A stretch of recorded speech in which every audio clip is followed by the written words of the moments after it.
Hello, Pastor. If your week's been anything like mine so far, you are probably pretty tired and you're not done yet. Trying to recalibrate this much in such a short time is so challenging. It's one thing to try to lead through change, it's another thing to have that change forced upon you in such a short time span in the midst of societal upheaval.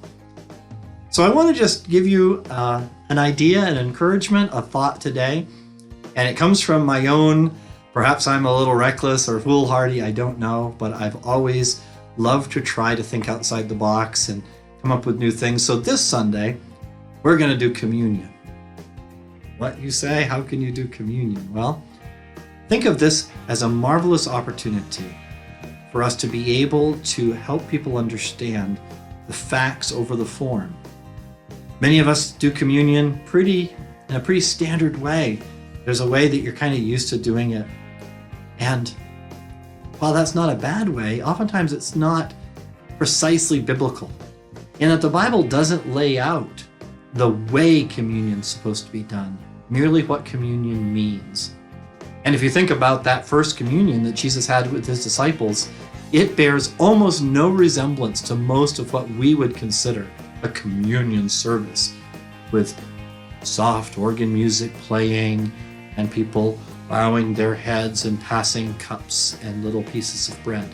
No, it was part of the Passover banquet and celebration.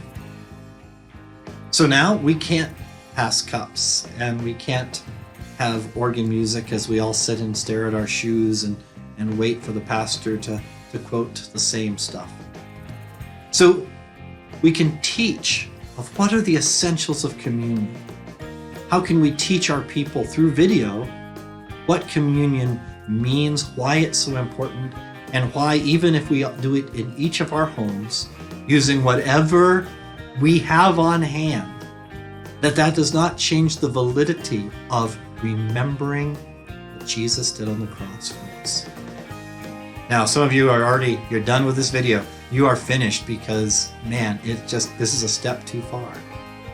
But if we have to go weeks or even a couple months without having the chance to meet in person, we've got to figure out how to do some of the most important things of the church in a new way.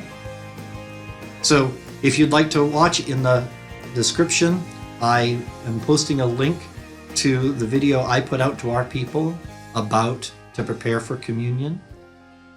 And think through, what does it mean for you to get back to what are the essentials and how do those essentials translate when our culture changes, but the Word of God never changes. I hope that's an encouragement to you today. Feel free to dialogue in the comment section or on Facebook. Let's continue to share ideas because we're all figuring this out together. Nobody's an expert. I'm praying for you, Pastor. I hope you're praying for me. We're all in this together, and God is greater than our current circumstances. You have a great night.